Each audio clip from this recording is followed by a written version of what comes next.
Welcome to Jazz Appreciation. I'm Jeff Helmer from the University of Texas at Austin, and I'm looking forward to sharing the art form of jazz with you. There are many of us who have devoted our lives to the playing and teaching of jazz.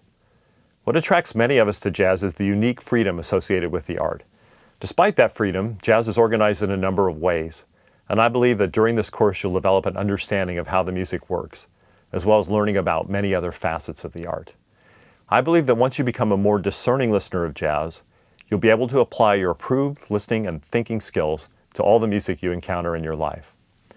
This course contains listening exercises focused on your perceptions of the character of the music that will develop your understanding of the musical tools that jazz artists use to create those perceptions.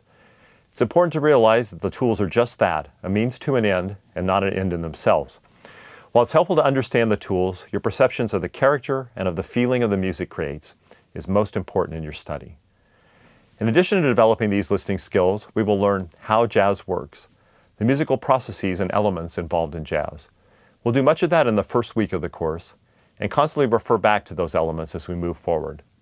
We'll also learn about the people, history, and eras of jazz, including both the factual information and how to tell eras and artists apart through the Hearing the Difference videos sprinkled throughout the course. I've designed our survey of jazz history, which starts in week 2, to move in an order that will maximize your understanding of how jazz works and develop your listening skills in the most effective manner possible. This means we won't go exactly in chronological order as you might in a United States history course. We'll talk more about that in a future video. We're just about ready to get started, but first I have a few suggestions, many of which I arrived at through teaching this class to others, that will help you get the most out of this course. First of all, it's important to note that no previous musical experience is required in order to succeed in the course. As we'll talk about very soon this week, even if you feel that you have very little listening or musical experience, there are many things you can hear right now that will serve you well throughout the course. Second, because of the nature of this course and because of artists' rights, I'm not able to play complete recordings for you. I will play you relevant excerpts that illustrate the concepts we're discussing. Listening to these excerpts with suggestions about what to specifically listen for will transform your knowledge of jazz. Because I can't play the complete recordings, I encourage you to seek out and listen to the complete versions of these recordings, as almost all of them are readily available.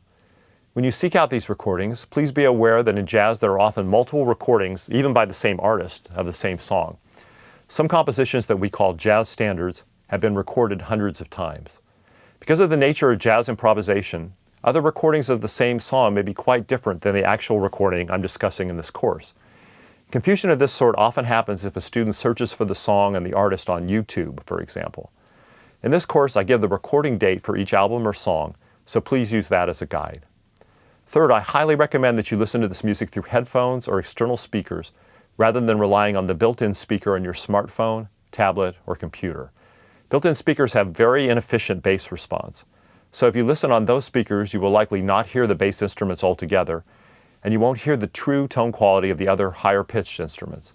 And you'll simply enjoy the music more when you listen to it on better audio equipment. Finally, one of the great joys in developing listening skills is to share those skills with others. I encourage you to join a discussion group associated with the course, or to share your thoughts with others in some other format. I've created a series of videos sprinkled through the course called Enhance Your Experience that will suggest activities beyond the basic assignments and assessments. You're under no obligation to complete these activities, and no one will be checking to see whether you do these things or not. But if you decide to do them, you'll get even more out of the course. I also encourage you to participate in the discussion boards and other social media that will spring up around this course. You'll make some new friends and get a sampling of the many opinions about jazz. I hope this video has helped you understand the goals of the course and that it's set the stage for the learning to come. See you soon.